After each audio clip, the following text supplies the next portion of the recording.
for local sports, entertainment, and the best of the 90s. The B&B Show with Brian and Baz starts now.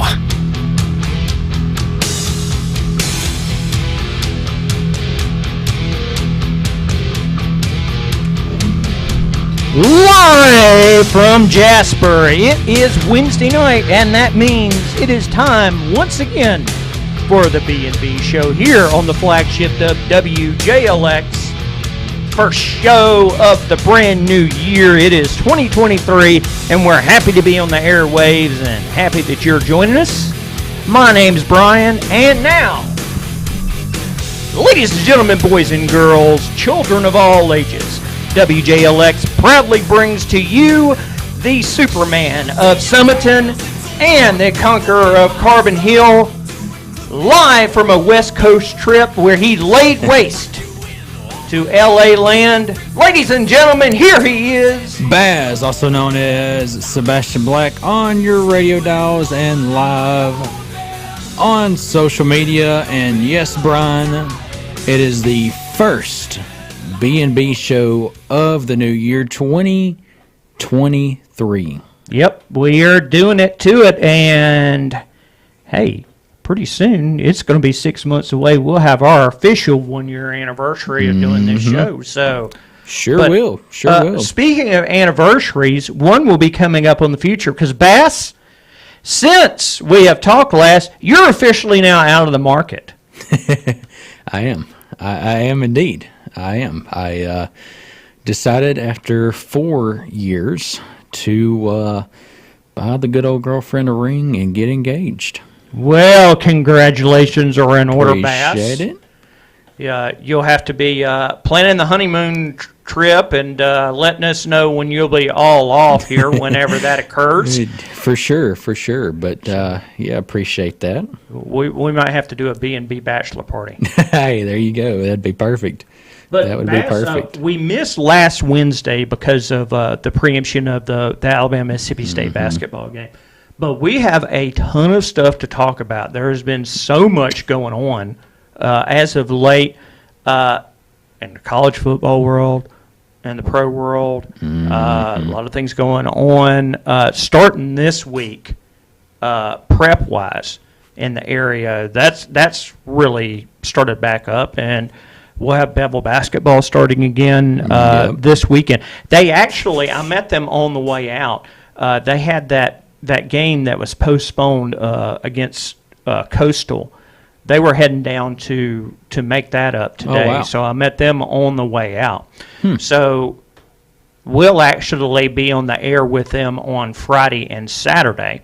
And going to be a big week also because Jasper has a humongous game coming up against Carver that will be broadcasted Friday. So it might have been a little bit of a dead period, but boy, things are going to be scorching by the end of this week. It all starts now, Brian. This is really when it starts to pick up. You know, you've got a lot going on, like we talked about. We got Bevill back this week. We got Jasper in a big area game Friday, and then they play Ramsey next Tuesday. And then a couple weeks, you've got the county basketball tournament coming up in a couple weeks.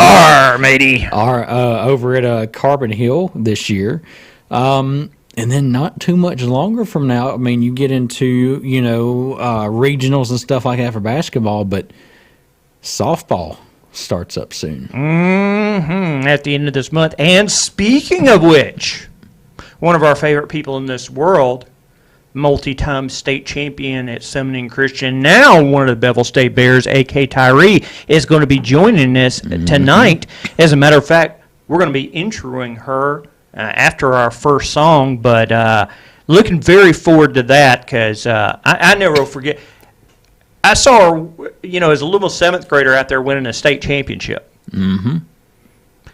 And have followed her ever since, and great to see that she's back home. But boy, that tells me it's 2015, man. That's already 8 years ago. Boy, I'm old. 2015, I was just exiting the 8th grade and going into 9th grade in high school. You youngster. But nonetheless, she picked a really, really good guest here to start out the new year on the B&B Show. Yep, going to crown the new year with some Bevill State softball, and looking forward to that. And, of course, this hour we will be toddling across the basketball standings. We only have one game this week because yesterday's action was all canceled or postponed due to the severe weather that came through. Boy, some areas got hit a lot worse than we did. Yes, it did. But they went ahead and made cancellations on that. So we only have a few scores to talk about, but we'll make some projections on how we think that the county tournament's going to shape out. We got a pretty good idea with the girls. The boys, it's a little bit like we talked about, though, Brian. The boys is always, you never know with the boys. The girls, you really know. The boys, it's everywhere. Yeah, very true, very true. But we're going to get into that. We'll take our own little preview take of the national championship game that will be played on Monday Night Football coming up, and a few other odds and ends that's going on. We'll get into all that. But Bass, we're going to take our first song break. So why don't you tell us what you got up on deck for song number one? How about some Hootie and the Blowfish, Brian? Oh. Let Her Cry, released in 1994, and believe it or not, is the band's biggest, and I mean biggest hit. The alternative rock group, pop group, whatever you want to call them. Nonetheless, Hootie and the Blowfish, one of their biggest songs, their greatest song, Let Her Cry.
Let Her Cry, Hootie, and the Blowfish, the B&B Show, 7:15. And Brian, you know what that means. It's time to roll in our guest for the very first B&B Show of 2023.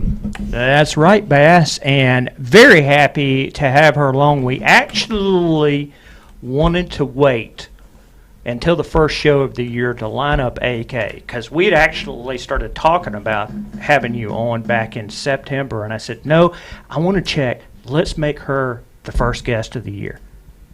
All worked out. So happy to have you. AK Tyree, 3-time state champion with Sumiton Christian, now back home with the Bevill State Bears. Happy New Year. How things going with you? Everything's actually going really good this year. Well, I know you guys at the end of the month are about to kick everything off, Sand Mountain Shootout, and then a couple days later, you're back here hosting your first game of the season in front of the home crowd in Sumiton. So I guess excitement's abound right now? Very much. Everybody's just ready to get the season kicked off and just see how far we can go this season. Now, one thing that I've got to ask you, you had a little bit of a break in there when you went to Central Alabama where you didn't have any familiarity with the coaching staff. I know that was a little bit different because when you were at Sumiton Christian, you know, you had known so much. You were still involved in travel ball, so you saw that. Here at Bevill, you got Chris Harris that you've known so much of your life. You got your dad helping out. During that time, did things, it was a little topsy-turvy for you? It was definitely different living away from home because I'm an only child and I'm really close to my family. But I really enjoyed it at the same time because I did get that freedom of living. Like, I made some lifelong friends there, and then my coaches and everybody, even my teachers and everything, were just absolutely amazing there also. So it just really made it really easy and helpful to make that move. Well, now what's interesting also is I imagine you're a little bit of a mentor because, number one, this is an additional year coming for you with the COVID year. You got an additional year to playing. Plus, you've been out there to the national championships, and I guess with what you've seen and what you've gone through, I think a lot of the younger girls would be looking to you for some help. Have they come to you for advice? They definitely they come to me about a lot of like personal advice just about life, and then they also do come to me about softball, and I feel like I'm able to kind of calm their nerves because I know, especially when I was a freshman in college, I was terrified the first game because I didn't know what to expect, but I feel like sometimes I can kind of talk them through it and tell them what to expect just to where it's not a complete surprise like I had. Now, I know some aspects that are also very welcoming for you being back here at Bevill. There's some girls that you played against at Carbon Hill, like Santana. You also had Jessie that you played against. There's some definite familiarity that you already know. How easy of the transformation has that been for you? It's definitely been a lot easier. Actually, one of our pitchers, Kate, she's from Oakman. I really didn't know her that well, but when we played against them at Central Alabama, I accidentally hit her in the face when I was hitting. And so for the next 2 weeks, we talked and I checked on her. And so we've actually become really close, and we're in the nursing program here. And then Ainsley Lay has transferred to Bevill with me. So she's one of my absolute best friends. So everything's been honestly really easy. Wonderful. And I would imagine a lot of the girls that are returning from last year, the program, one that's most ever before, they're really interested in building on that. Is that what you've heard from them? Yes, they're fully into the program. They love Coach Harris. They love my dad, Tyree, and they just love the program. They just are happy to be a part of it and help everybody get higher and higher. Coming into this particular season, obviously, with the exception of pitching, you've played just about everything that there is. What's one aspect of the game, of your own personal skills, that you want to see developed this year? I guess in all reality, I've been the freshman that I've looked up to people. I've been the sophomore where I've been somebody to kind of get looked up to, and then also help everybody. But I just want to be that person that people can come to me and look up to me, and just if they ever need anything, especially on my team, because I know how hard it is living away, especially if you're really family oriented. Mm-hmm. So I just want to be able to be that person to those girls. We spoke about you having the additional year due to COVID. I remember when I was at the Eagle, one of the things that we detailed was what we called the lost season, and that was the 2020 season. And I think your particular situation stood out to me because you were one of those seniors. You were coming into that year, you had already had 3 championship rings, which is very rare, but you had the unbelievable opportunity to have 4 going into that season, which is basically unheard of, and it got taken away from you because of COVID. And I know I've talked to other girls before that have been in college or have been underclassmen, but in that same position, it was so different for you all.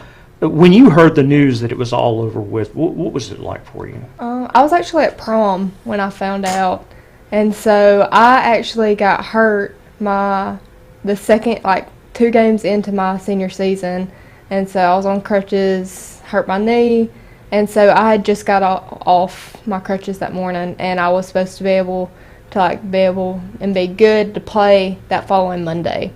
And so it kind of broke my heart a little bit because I played 1 game my senior year, and then it was just kind of like I was waiting for them to say, oh, well, never mind, it's going away.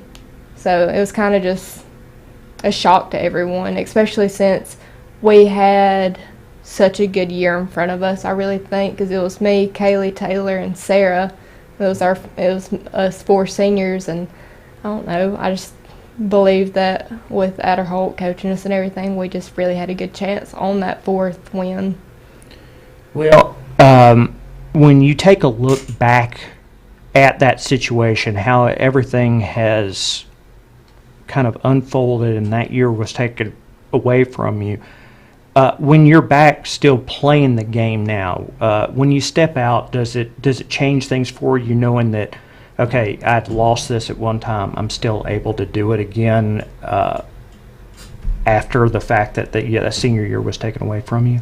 I really do. I feel like it made me appreciate the sport in general, and that's my escape from everything, is just hitting. And anybody can tell you, me and Dad have definitely butted heads throughout. He's been my coach since I was little bitty to finish out my season now, but even when we'd get into it sometimes, 'cause he wants the best for me. He knows how good I can be if I want to be. But I feel like even those little hitting experiences was just like my escape from everything. And so I feel like, especially since I had a big break from all that, it just made me really appreciate, and I almost lost the love of the game, and then it just kind of brought that light back into me. It amazes me. Back in 2015, we were just talking about this. I had known Jessica for 4 or 5 years by that time, and I knew what she expected out of players. And there you were as a 7th grader in the state championship game, and I thought to myself, you know what? There's got to be something awesome if Jessica's putting there in there. And lo and behold, I only did it once. You did it 3 times. How nerve-wracking was that? Were you 12 or were you 13 at the time? I was 12. I turned 13 maybe a week after we won. So how nerve-wracking was that as a 12-year-old to be out there on the grand stage in a championship game where, you guys are playing for the top prize in the state? It was definitely something else terrifying, but what's sad is the most terrifying game I had, most anxiety I had was definitely, which is very sad, but it was our first game in area, because I expected it to be, a a big tournament. I didn't realize, like, sometimes you do have a lot of competition in the area, but sometimes you get into certain brackets that, like, isn't the biggest. And so I thought it was, game over, end of the world. Very first pitch was hit back at me, and it was line drive, and I dove for it, and I didn't even know I called it because my heart was just racing. Skills and instinct, huh? Something like that. Well, we're going to take our next music break and also commercials so we can thank our wonderful sponsors here on the show. Bass, what do you have lined up as song number 2? I talked about, all 3 of these songs has not been on the show at all. Now that I think about it, I may have played this one back early, but I'm not real sure. But it takes me back to one of my favorite movies of all time, Shrek. All-Star Smash Mouth. Good job, man. Good I did, song. yeah. So, All-Star Smash Mouth, how about this, Brian? Was released in 1999. Alternative rock group, another pop group, but nonetheless, it's still one of those great hits. You just have to sing along to this day. Here is All-Star by Smash Mouth. Body.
And assemblers with pay starting at $17.50 an hour. Benefits include an attendance bonus, Blue Cross Blue Shield insurance, holiday pay, vacation, and PTO. Apply Apply in person at 305 Commerce Drive in Winfield.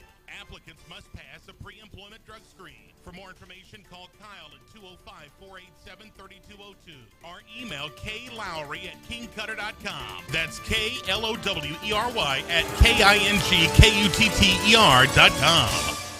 All-Star Smash Mouth right here on the B&B Show. Brian, back to you talking more with AK Tyree.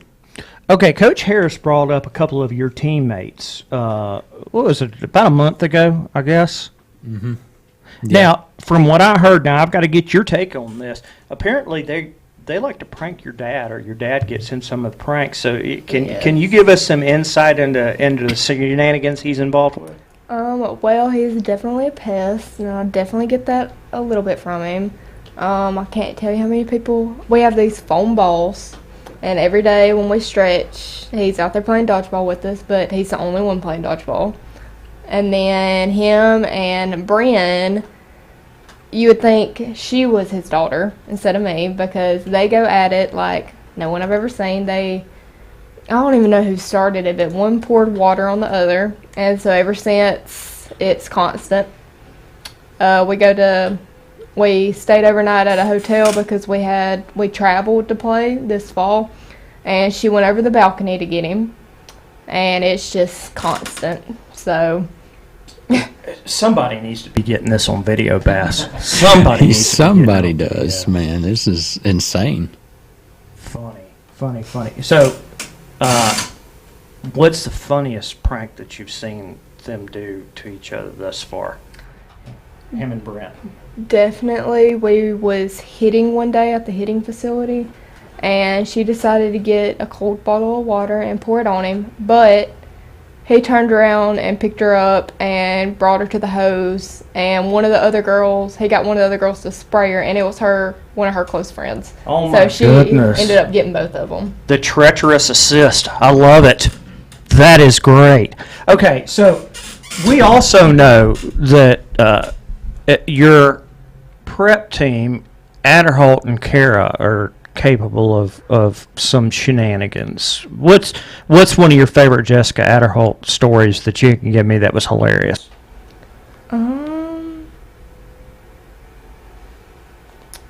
So she had this dog, and Adderholt doesn't live very far from the field, just really through the woods, and I can't even think of her name now, Nala something, but she was a golden doodle, I'm pretty sure, and she loved coming to the field. Loved it. Loved getting softballs.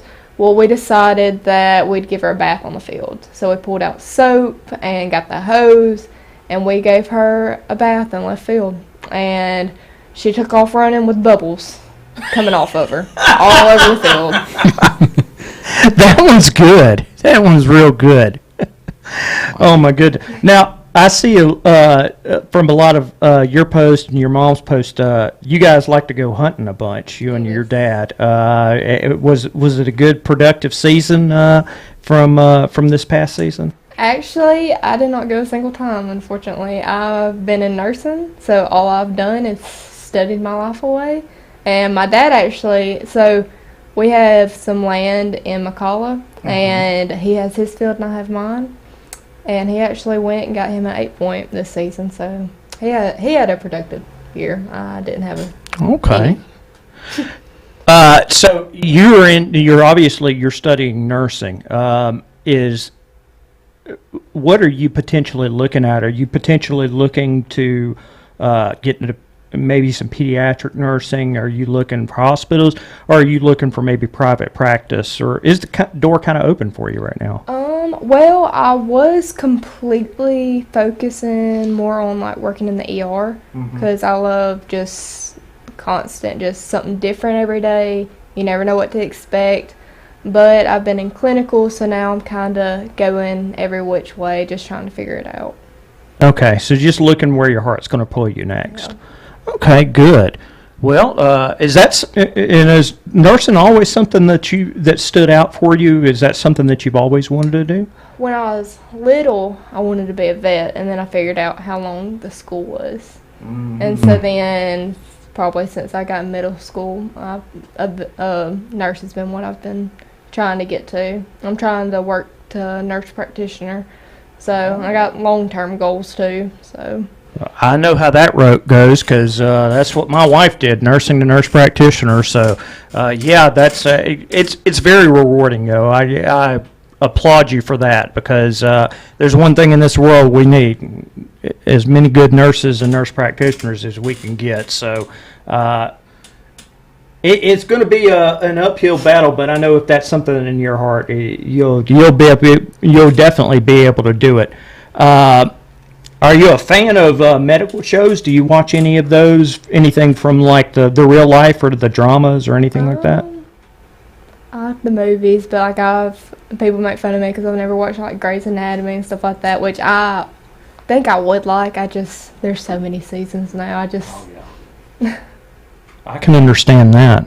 So what else do you do? Well, obviously there's not a whole lot of free time in between softball and studying for nursing, but what else do you like to do besides hunting with Dad when possible?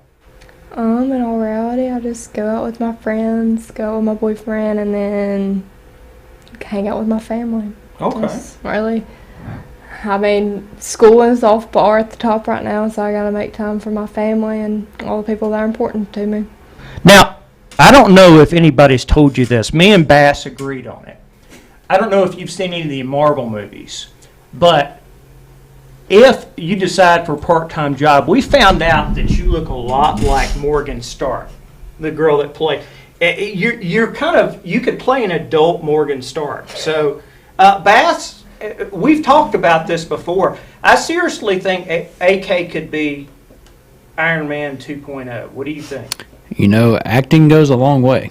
Yeah. I think she could do it. I think she could do it too. She's got the looks for it. She could do it. Yeah, I think if the nursing, if you're looking to pick up some extra money, I think LA might be a place to go check out. And well, they're saying that Morgan's going to be the next Iron Man, so it could potentially Interesting move. Yeah, it would be. But seriously though, what's your movie type? What do you like to when you kick back and watch a movie? What frames you? Really in between. I'm an action movie person, but I also can't pass up on a Hallmark movie. Okay. So 2 different movie types, but I'll go with either one of them. What's the slam dunk on action movies for you? What's your favorite? I don't really know if it's an action movie per se, but I feel like it is. But the new Avatar movie was pretty good. Oh. I went and watched it, and I was all about it. We were just down there. We didn't get a chance to ride the ride. We did before, but I loved the first movie. I about died on that ride, or getting to the ride. I had an allergic reaction, and we waited for 2.5 hours to get on that ride, and then had an allergic reaction. I had to get wheeled out in a wheelchair. Oh my goodness! We was in front, like my family and my best friend, and then my dad's best friend's family went, and his best friend's family got to go, and they chased me down the line because I was running, because I was like about to get sick. Oh my goodness! On the Avatar ride. That's crazy. Well, we are looking so forward to kicking off everything with you guys at the end of this month as the 2023 season is about to be up and rolling here. I know you guys are looking forward to it, and I know Chris Harris, when he was on, was talking about the amazing fall ball that you guys went to Georgia Tech. You guys went over and played, I think it was Mississippi State that you played. Was it Mississippi State that you guys played? It was a team in Mississippi, but I don't remember. Well, yeah, we did play Mississippi State. Okay. I know that you guys had played some games against Division I opponents, so I know that was huge for you, and I know overall the experience, it's been a real growth for you personal and skill-wise, hasn't it? Yes, sir.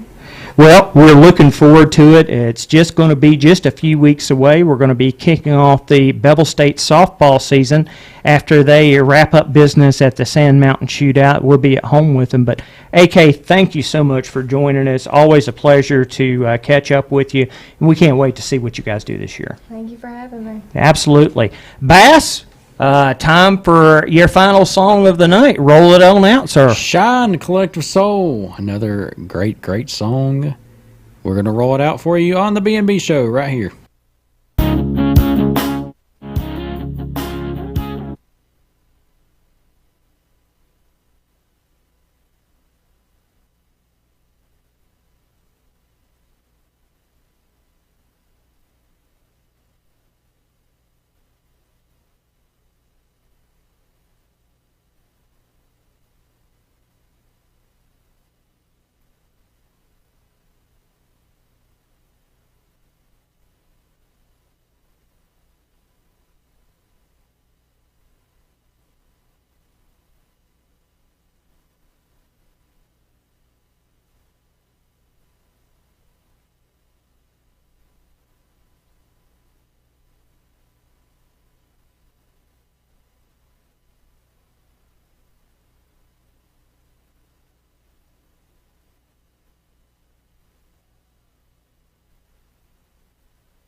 here on the B&B Show.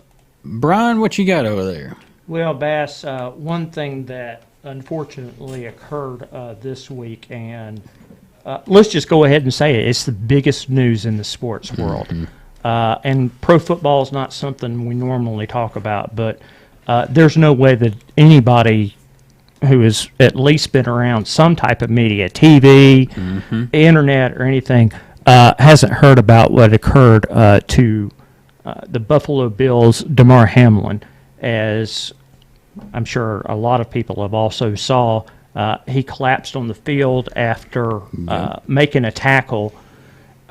He was hit in the chest, and apparently he has what occurred is comocarditis. I hope I'm saying that correctly. Commotio cordis, which basically disrupts the heart's electrical charge after a blow. He's still in critical condition from everything that I'm reading. He is improving, which is, of course, wonderful news. There's been so many storylines that's come out of this, Bass, from the charity that he has founded himself, which donates toys to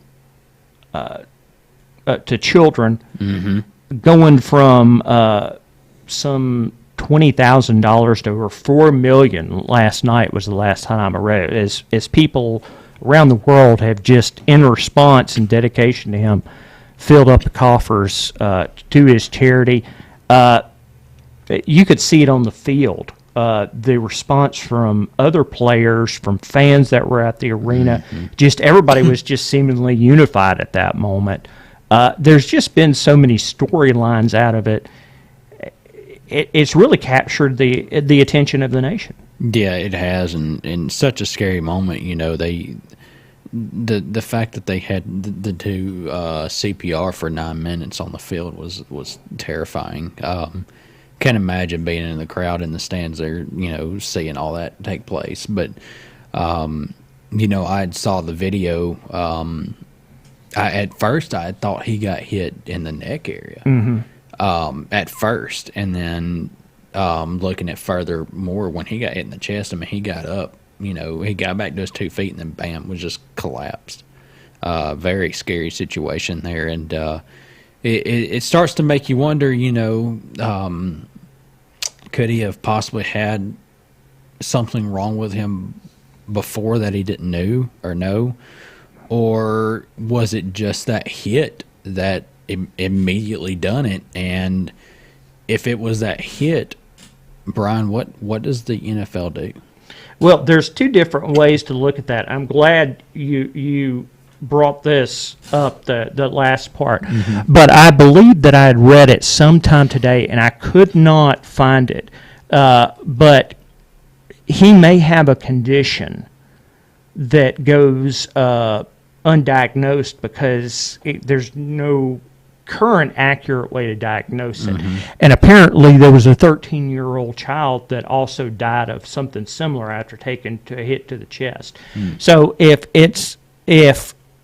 the results of what happened to Hamlin does go into that case, there may be no accurate way to really defend against that, because it might be more people who are just suffering from that. And if then that case, there's nothing anybody can do except work on being able to diagnose it a lot more effectively. However, the second part of this really begs the question. You're protected by a small layer of padding and plastic in the chest area. So it really begs the question, we know how much the game has been affected by the concussion protocol, and we've seen it by leading with the crown of the helmet, targeting. This begs the question also, is the game now going to change with hits to the chest? You almost have to wonder that. And it does. You brought up an excellent question. If you hadn't asked it, I would. Will what happened change how the game's played? I really think it depends on the diagnosis, because I will say this much right now: we've never had this happen in football before. No. Unlike concussions that continue to still happen. Tua Tagovailoa Yep. has suffered another one. Concussions that happen all the time. This has never happened. No. It's very, very immensely rare. So could the game change? It's a possibility. But I also think at the same time, the NFL might look overall at, okay, this is a unique situation. It's never happened before. Mm-hmm. And it could be something from his medical condition Yeah. that made him a lot more vulnerable to this. And until they can pat this down, there's nothing us as an organization could do to it. Because realistically, you also have to think, hits to the chest like this occur so many times in pro football. Yep. They occur so many times in college football, so many times during a game, so many times during a quarter even. For this to happen, you're a lot more likely to collapse and die from heat stroke than you would this. Yeah. And I think the NFL, with on-site defibrillators and on-site medical personnel, did everything that they possibly could. They even saved his life. Mm-hmm. But from a playing standpoint, I don't know how much more that you can do until we can accurately be able to diagnose it, because, very simply put, Bass, so many of these hits happening, and unless this person is more at risk, what more could you do? Yeah. Very, very scary situation, though. I read from his uncle actually last night, and he died twice. Mm-hmm. He died on the field once, and you could tell the players were very emotional. I had no idea about it until his uncle mentioned it, and then it happened again at the hospital. But that's just scary. It's very, very scary. It is. And, of course, just like so many people across the nation, our thoughts and prayers are with Damar. We hope that he pulls out of this very soon and is able to eventually address the nation, let everybody know that he himself is able to address the nation. And I'm good. I'm making my road to recovery. Mm-hmm. So hopefully we'll be able to hear that very, very soon, because I don't know. I've never seen in sports to where collectively all eyes are in this. The closest thing was Malice in the Palace. Was the last time that I've seen the nation had their attention captured this much by a single event. It was Malice in the Palace. Mm-hmm. So you knew the magnitude was out of this world for it. And I was actually messaging Brett back and forth. No, I was actually on the phone with him when he had told me that occurred, and immediately you could see videos of it. Oh yeah, it was. I wasn't watching the game. I actually, I just happened to get on Twitter. I'm on Twitter a lot. Just follow a bunch of sports stuff on there. It's actually where I get most of my sports stuff. I actually get it from Twitter more than I do Facebook or anywhere else. But and I saw trending in sports was CPR for 9. Mm-hmm. And I'm thinking, what is going on in the world of sports? And all of a sudden, you click on it, and it's just nothing but Damar Hamlin and the hit. And I was like, man, I started watching the videos on it, and I was like, man, that's scary. That's very scary. For him to, after the hit, stand there for a few minutes, and then just boom.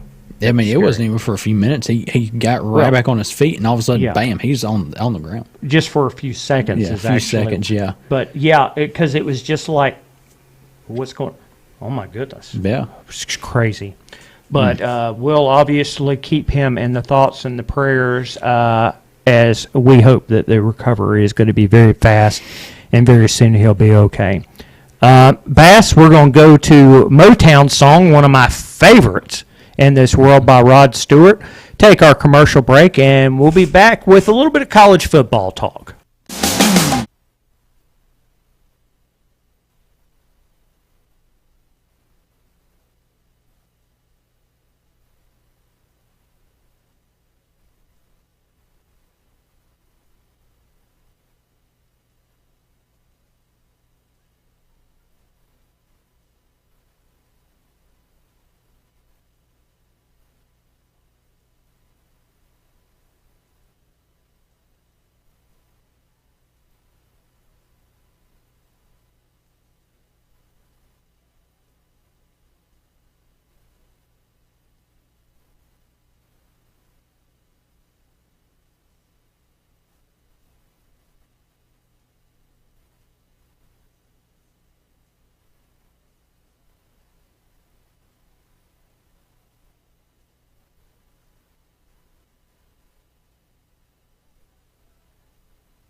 Now worldwide, we are Jasper's WJLX 101.5. Back here on the B&B Show, the Motown song, Rod Stewart, right here.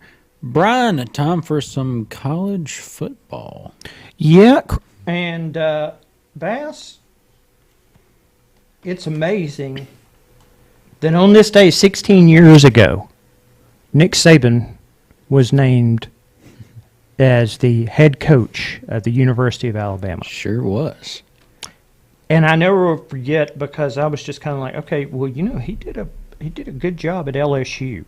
He built some really rock solid teams. He built a national championship team, won it last year, and they were, once he got it up and rolling, they were consistently good. Mm-hmm.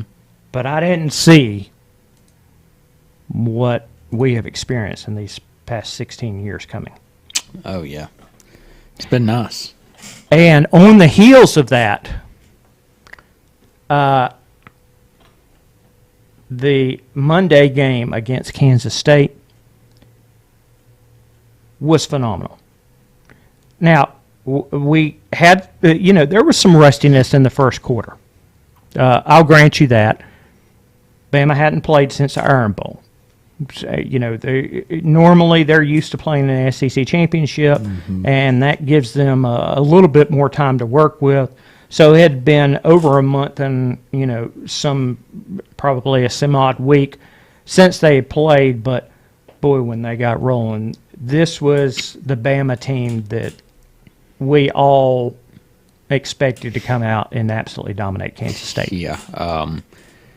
Yeah, glad to see Bama took care of business there. It's just crazy how the cards play out. That a TCU team who's playing in the national championship beat Kansas State, and Bama ended up beating Kansas State there. And but nonetheless, great to see Bama really rolling there. Everything looked good. I mean, like you said, it was first quarter, first half, it was iffy, but they really got the stride in. Yeah, and it was very good, very, very good to see. Of course, the good news continues, as we talked about it last time we were here.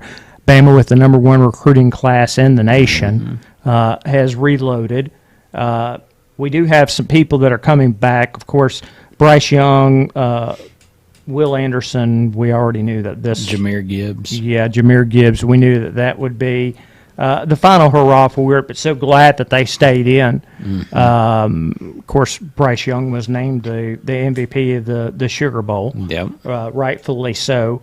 But there's some really, really, really good stars coming back next year. We got our kicker back. Reichard's going to be back. Thank the Lord. Yeah, which is really great news, because I didn't want to have to go through the pain this upcoming year of hoping we can make field goals with a new kicker. I wanted to give it one more year with Reichard. Because I'm sure you very well remember those days of when we have a phenomenal punter. Yep. But then we're just kind of like, why can't we get a kicker also? Save our life. So speaking of kickers, you think that kicker from Ohio State's hasn't made it into the facility yet? Oh my goodness! When you lined up at the 32, I was just kind of like, I don't know if I wouldn't try to spend another play getting him a little bit closer. But of course, I was rooting heartily against Ohio State. If Ohio State would have went in, I would have been heartily rooting for TCU Monday night. Just don't want a Big Ten team getting it. No, thank you. Yeah, I'm not gonna lie here. I mean, as nice as it be, to see TCU get just. I'd just like to keep it in the SEC, Yeah. I mean, I'd much rather have Bama get it, but if we got an SEC team in there, just keep it in the SEC. Yeah. Well, except for two teams. Oh, well, yeah, but, just saying, if Bama's not in it, an SEC team is, let's just keep it in the SEC because I'd much rather keep it like that and have like a Big Ten or whatever, Yeah. Pac-12 team, something like that, win it. So Yeah, no thanks on that. No thanks on that. Some interesting news came out today.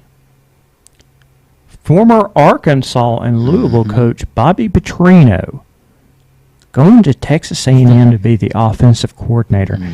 And I'm really wondering, Bass, how this is going to work out. Because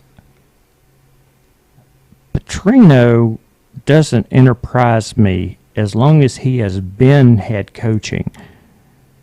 He hasn't been a coordinator in a pretty good long while. He doesn't enterprise the type that wants to share power. And I don't know how this is going to work out in between him and Jimbo.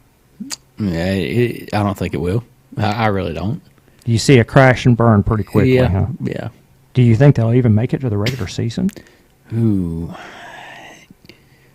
You want me to be honest with you? For me, it's an 80-20. Wow. I think 20% they'll make it to the regular season, but 80% no. He definitely won't be back this time next year, though. No. It'll already be Yeah. sewn up. Yeah, that's what I'm thinking too. You've got just personalities there that just want to be dominant, and in that position, that was always the worry with me with Lane Kiffin when he was offensive coordinator at Bama. But Kiffin ended up being submissive because he learned that, okay, well, I'm going to learn a lot more from this that'll help me out in the future. Yep. It paid off well for him. Sure did. But that was always the worry with me with Lane Kiffin is he wouldn't do this. This is even a worse situation for Petrino and Fisher because Fisher's back is against the wall. When Kiffin came to Bama, Nick Saban's back was not against the wall. No. He was pretty much in easy, no problem territory. That's not the case at A&M. After the disaster of the season that they have had, they're not doing well in recruiting. This is dire straits, and to bring in this move, I just don't see this going well, Bass. No, it's not really going to go that well. So it's definitely going to be curious from a non-Texas A&M perspective with us, over here to see how it goes. But it's not going to go well. And the thing about it is we've hinted on this before. A&M, with that talent in there that was recruited from last year, it's not going to be hard to get a brand new coach in there, a very successful coach, and hand in that talent and say, let's go do something with it. And, of course, being a major Texas school, money's not going to be a problem either. So Jimbo is, I don't know, I would almost think to myself, it would have been smarter to get maybe a Division II or FCS head coach to be your offensive coordinator who hasn't been to the big league or has still been in a maintained position instead of a Bobby Petrino. I don't know, Bass. Yeah. We've talked about it before. I believe we have, yeah. Get your thoughts on it again. If they end up ousting Jimbo at some point within the next year, who's more likely to try to run and grab the job at A&M, Kiffin or Dion? Right now, I don't see how those are not the top two names. I really don't. Because from an age perspective, Kiffin's obviously a lot younger than Dion is. But Dion, for a head coach, not old, Oh, no. For a head coach, you probably expect that you'll get it at least another 10 to 12 years at least out of him. So that would be primary. And then there's Lane over there that you could potentially get a lot more out of him. So those are two names that obviously I don't see there being any other names outside of that. Now, the good case could be made for a couple of other names. Let's look over there at Tulane. They go from 10-2 to 12-2 in one season. Speaking of Tulane, how about that game, that USC game with them? Never saw that one was coming. I didn't either. That was pretty good. It made me laugh hard, but I didn't see that one coming. I didn't either. So Tulane would be interesting with their coach. the fact of the matter also is, even though it's not in the SEC, inside the state, Texas is not going to put up with this much longer. And they're on the way to the SEC. And the University of Texas will want that shored up before they go to the SEC. Sarkisian doesn't get it done this year. Don't be surprised if they're not making a move also. It would be very interesting, Bass, in a few years when the move is made by Texas and Oklahoma to the SEC, if Kiffin's at one and Dion's at the other. That Lone Star That's interesting. shootout could be one of the most That's dynamic games interesting. either. Yeah. I didn't think about that. It could happen. Ooh, yeah. And if Jimbo and Sarkisian doesn't get the job done real quick, it's very likely that it could happen. I could see both of those names at both schools. Let me ask you this then, and both of them are really good for the A&M head job, or the head coach job. But who do you think would be the most dangerous to be the head coach out of the two? Knowing Dion's a pretty good recruiter. Granted, he's kind of struggled with Colorado a little bit in the recruiting class, but he's kind of built his way up a little bit, not much. And then Lane Kiffin, we know how good he's doing over there at Ole Miss, and he can bring in some recruits too. But who do you think the most dangerous out of those two would be going to A&M? As of right now, because the simple fact of the matter is we have not seen Dion in Division I football coaching yet. That's true. This could change in between this year and next. But right now, I have to go with who we have seen in Division I football coaching and in SEC coaching right now, and that would be Lane. Now, like I said, if Colorado reels off 10 wins this year, that'll change really quickly, really quickly. Remember our last broadcast, Colorado was sitting out there at 44th. Yep.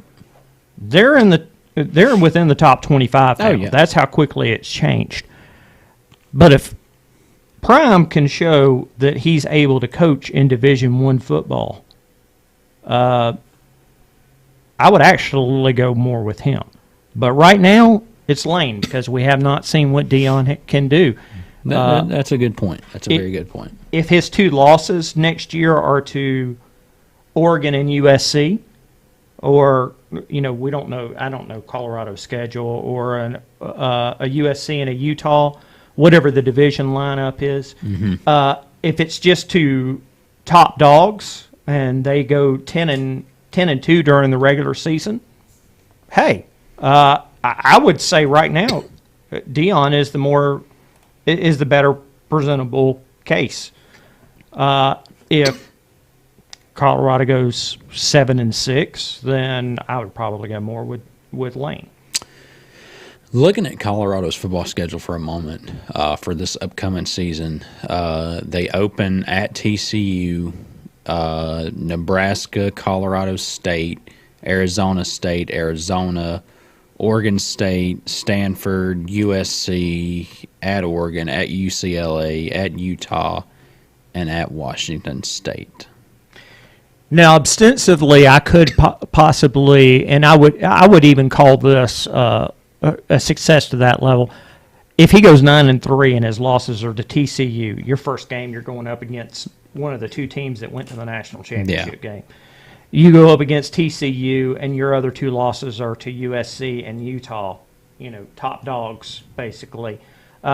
I would say that's that same level of success because obviously TCU, your first game out, I don't think anybody's going to expect Colorado to win that. No. At all. But if his only other two losses are to the conference powerhouses and he ends up 9-3, I'd say it's that level of success. Would you? Yeah. Yeah, and looking at, that it's, they got TCU, Nebraska, and Colorado State. The rest are Pac-12 games. Looks like home they'll have Arizona, Oregon State, Stanford, and USC.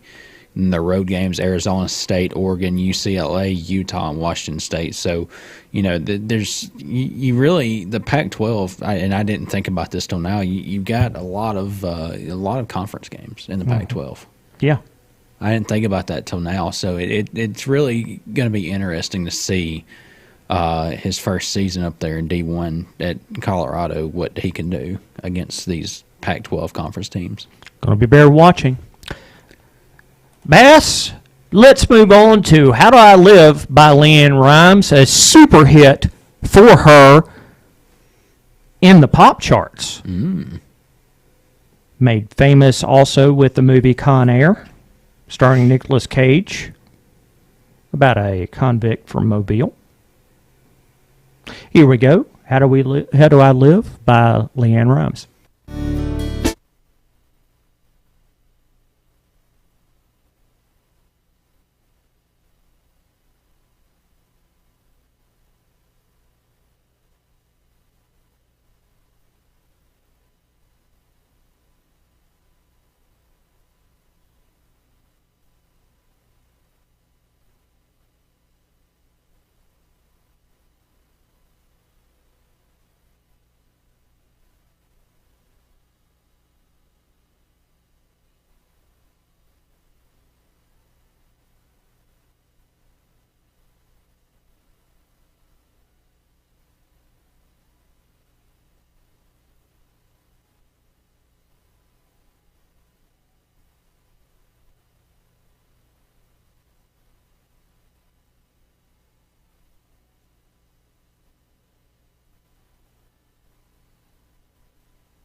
Back here on the B&B Show. How do I live? Leanne Rhymes. Brian, it's coming down to the wire. Almost 30 minutes left in the show. What else you got over there? Well, I figure we would wrap up our college football talk before we go into local for this week, talking about the national championship game. Obviously, the two teams that are in it, the Georgia Bulldogs and the TCU Horned Frogs. As of 5:30 today, it was Georgia installed as the favorite by 12.5 points. I can kind of see that. I really can. I will say this much. We've been used to so very long a playoff blowout somewhere in the first round. Usually happens where somebody gets blown out pretty big in the first round of the playoffs. Yeah. We didn't have that this year. We had really two didn't. nail biters. I'm not going to lie. Both games were really, really good. Really good. I was shocked that we didn't really have any, blowouts or anything like that. It was just, bam, both games were great. And I really think right now, when I look at this from head to toe now, I think TCU is a very, very, very good team. I will say this much. But if Georgia comes in to the championship, if they're on their game, I don't see how TCU is going to stop them. I talked about this, Brian, about, wanting to keep it the championship in the SEC. So I want to see Georgia win. I want to see them get it.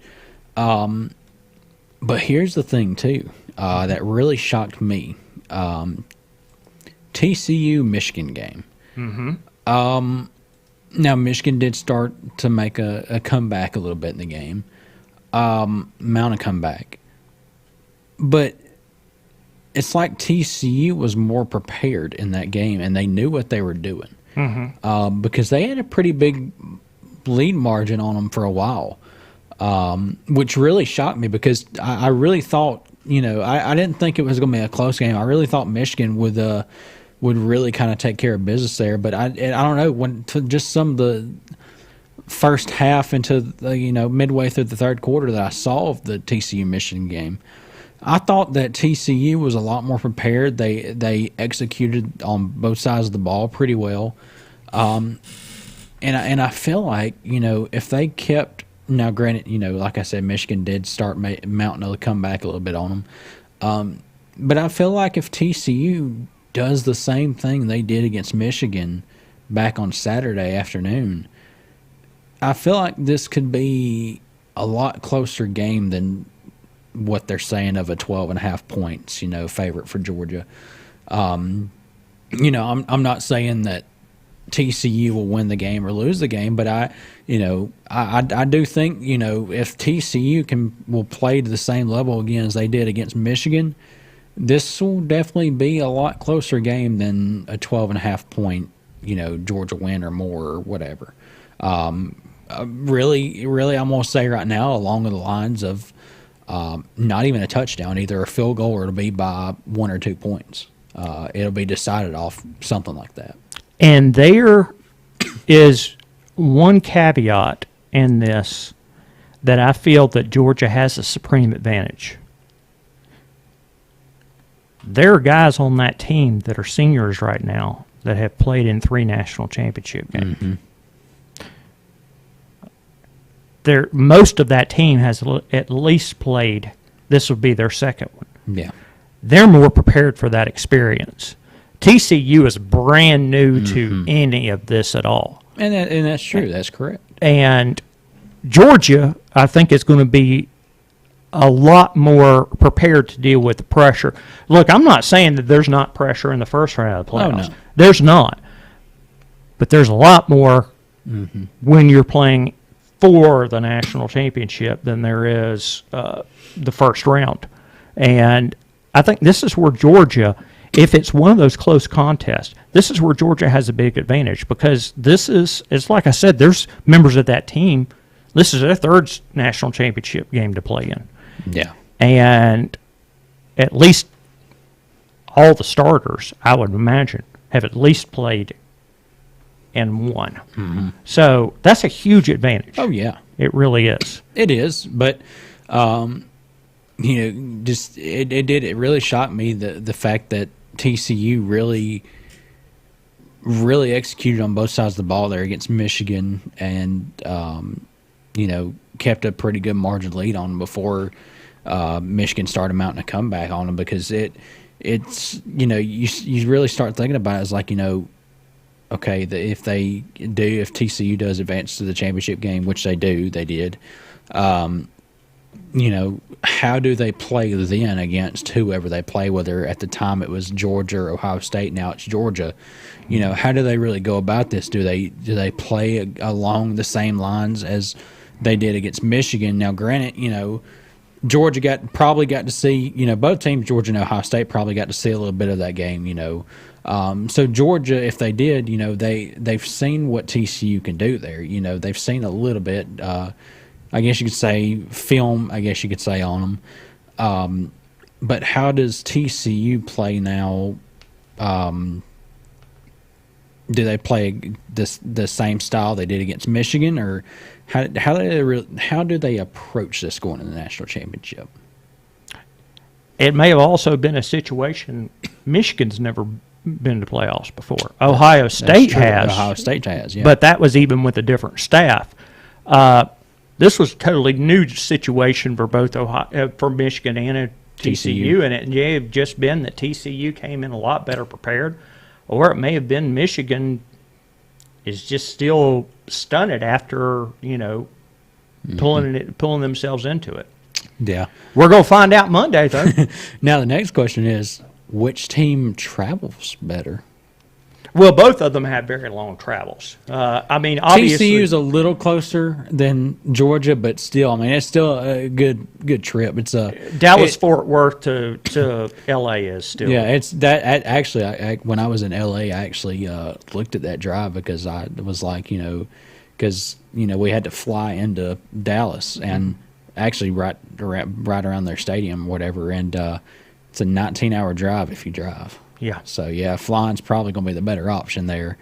Nonetheless, though, that's still, long travel for both teams. That's still probably, at the very least for Georgia. Georgia will have a 9-hour flight, I imagine, somewhere around in there. Yeah, honestly, and this was from Birmingham. Now, granted, for me, this was from Birmingham to, I guess you could say I'll go from Birmingham to L.A., which we came from L.A. back to Birmingham.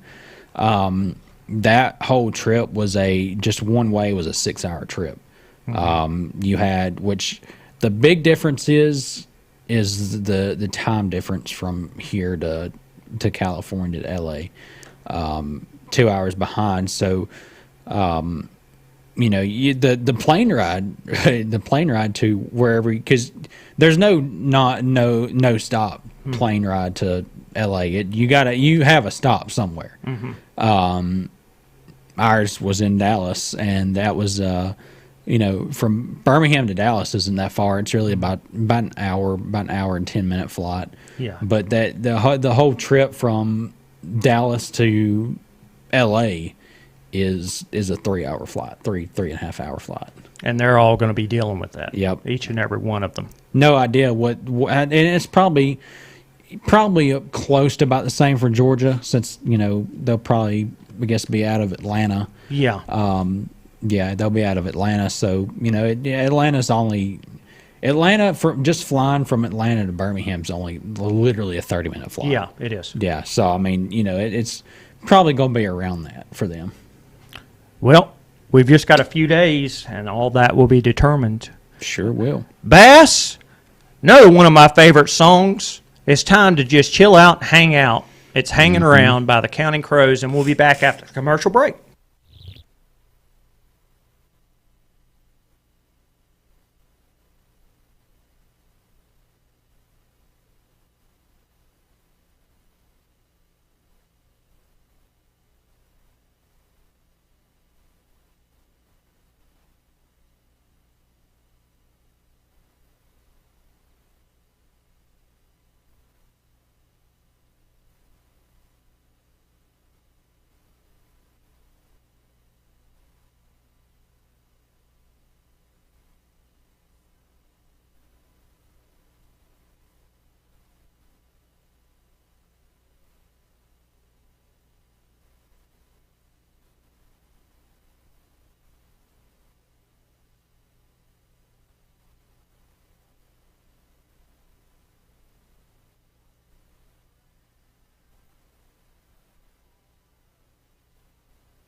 JLX. Welcome back into the B&B Show. Thank you, Chris Stewart, Alabama Crimson Tide Sports Network. And Brian, it's been great to have Chris Stewart all season long on Bama football, but I'm really hoping we can get Eli Gold back soon. Yeah, I think everybody will definitely agree with that. But at the same time, you have to think, if things unfortunately take a different turn, we know that the network is in good hands because Chris has done a remarkable job filming for Eli. I know Eli was on the phone during the Iron Bowl game pregame show that Saturday, and he had talked about he was hoping to be back by the Iron Bowl, but now he is eyeing to be back for the 8A game coming up in, I believe, will be April. Hopefully we'll see Eli return then, but nonetheless, Chris Stewart has done a phenomenal job this year taking place for Eli. Agreed all the way, partner. Bevill State basketball. We talked a little bit about the team. They traveled down to Coastal North today for that game that was postponed a few weeks ago. We are going to be on the air with Bevill State basketball on Friday, as they will be hosting Tennessee Valley Prep at 6 p.m. on Friday. We have a brand new staff member that's going to be joining us for the broadcast. Zach McCullough makes his WJLX debut. He did a little bit of halftime work during the Lynn playoff game that we broadcast, but he will be in the house doing color commentating on Friday. Bass will be over at Jasper watching the big game against Carver.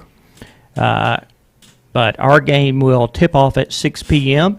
And then on Saturday, 3 p.m., Bass will be with me back at the table as the Bears will host Wallace-Selma back in conference action. And that will wrap up the Bears for this week. They do have a road game against Calhoun on Monday. We won't be broadcasting that, but we'll let you know all about Bears basketball coming up here very soon. Bass, before we get into prep basketball on our next segment, prep wrestling is going on right now. Mm-hmm. It's regional duels time. Ooh. Duels tournament in the state.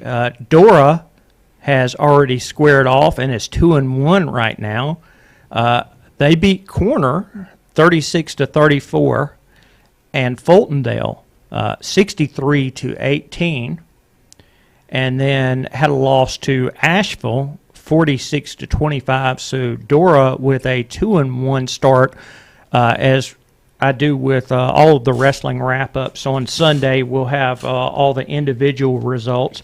Jasper will be starting up their duels here really soon. But, we had a video feature not too long ago, and it's just remarkable that we've just got a little over a month's time, and the guys will be heading off to sectionals down at the Birmingham Crossplex to see who goes to state, and the following week it'll be state, and that'll be over with for wrestling. It's crazy how time flies, Brian. Mm-hmm. Crazy, it certainly does. Just seems like, not that long ago you was down there covering that already, Mm-hmm. and they were crowning state champions over there at Dora and Jasper, but it's that time again, getting that around that time again. Yep, and always looking forward to that. I love the state wrestling tournament. And just sit back, relax, and watch the results, feed them in, and boom, next thing you know, you're ready for the state championship match. Now, I've seen pro wrestling before, which is different from wrestling around here. How long does a match usually last? It's 3 2-minute periods. If there is an overtime due to a tie in points, then they go to sudden deaths, which are 1 minute. Gotcha. Until there's a point awarded one way or the other or a pin. I didn't know how they really did that. I haven't really kept much into wrestling around here. Very interesting, though. Very interesting. It's a lot of fun to watch, but I can tell you, if you have not seen a real wrestling match, don't go looking at one of those expecting to see what you see on TV. Oh, yeah. 95%. Well, I figured that, yeah. I mean, they do a few wrestling maneuvers, Yeah. but it's completely different. You would get more out of watching MMA and expecting that. Gotcha. Take away punches and strikes from MMA, that's a lot of what you'd see in wrestling. Gotcha. A lot more. But, Bass, we're going to hit our final song up before we head around the area with prep basketball. And Don't Leave Me by Blackstreet. This is one of their lesser-known songs. No Diggity was their big hit. But this was still a #1 hit in certain parts of the world, especially in places like New Zealand. It got up to #1 from there, and it hit #1 on the R&B U.S. top chart. So still a big hit for them.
Brian, what we got left in the show? Well, moving to prep basketball for our final segment.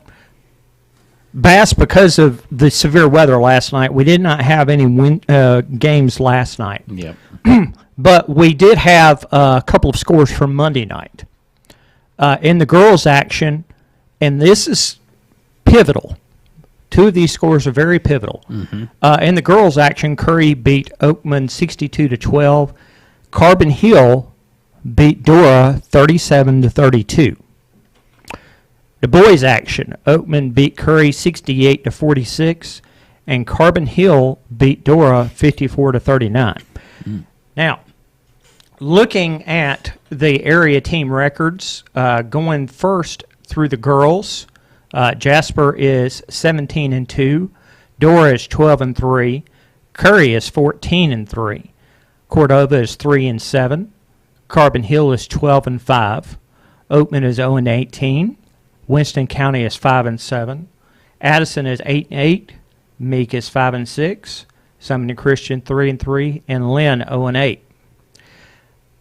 In the boys, Jasper is 12-4. Curry is 4-12. Dora is 8-5. Cordova is 9-3.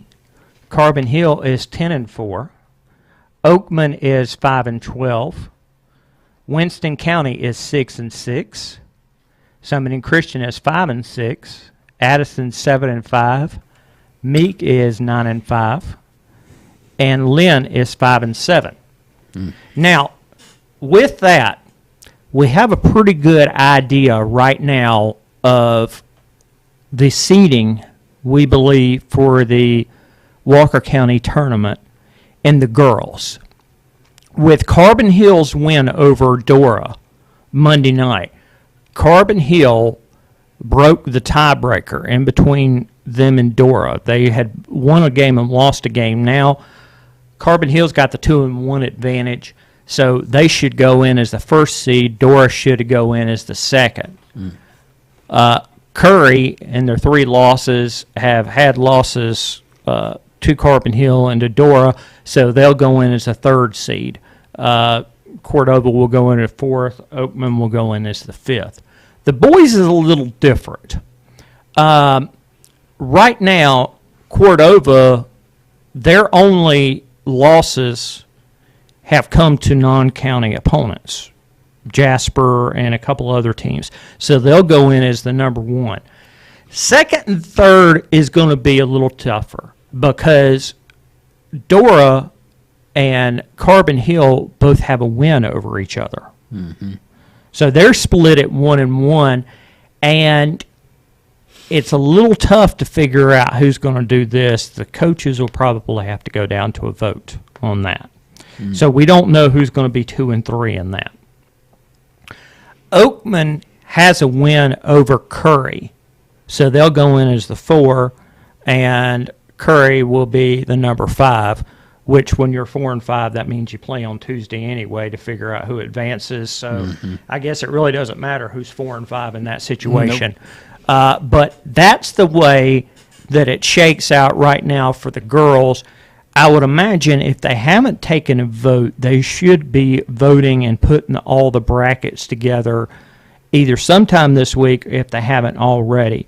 And once that's up, we'll get that released on our website and posted on Facebook and everything as soon as possible. And then after that, it really doesn't matter, what happens after the bracket's already fixed. It's done. So we'll let everybody know. But, of course, it's at Carbon Hill this year. So, obviously, the girls' side, very overjoyed. They go in as the first seed and are hosting. The boys' side, it all really depends on how this tiebreaker goes. They could either be in as the second or they could be third.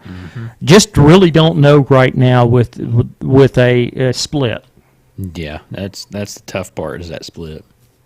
So that takes care of the updated standings, and as we mentioned at the beginning, so there's not a whole lot of local for us to update because in the past couple of weeks there really hasn't been a whole lot in between the show before Christmas and now. That will change drastically before next week's show. Yeah. Once again, Jasper will be hosting Carver on Friday night. Brett and Woody will be making the call. I believe they do have a 7:30 tip-off. Bass will be up there running the camera, which that's always fun because all you have to worry about is running the camera. You get to watch the game instead of calling it. Yeah, so. and that game will actually be live stream only. Yeah. Yeah, y'all's game over at Bevill will be radio only. So, for those of you who want to catch the Jasper game, we will have that on the live stream with the 7:30 tip-off. Bevill will probably end maybe 15 minutes after that. So anybody who's listening to the Bevill game, y'all hope it ends. Yeah. Y'all hope it ends around that time. well, Bevill had a pretty decidedly easy win over Tennessee Valley the last time they played, and that's even with all the guys that are out. So I would just venture to say that it'll probably go as scheduled.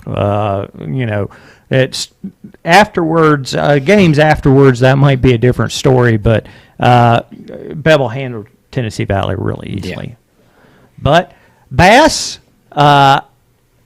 hated that we missed last week, but it was good to start the year with AK and good to be back in the studio, but it's time to grab that open sign and flip it to close because it's closing time. It's closing time on the B&B Show. Until next Wednesday night, we are bidding you a good rest of your week and a good night here.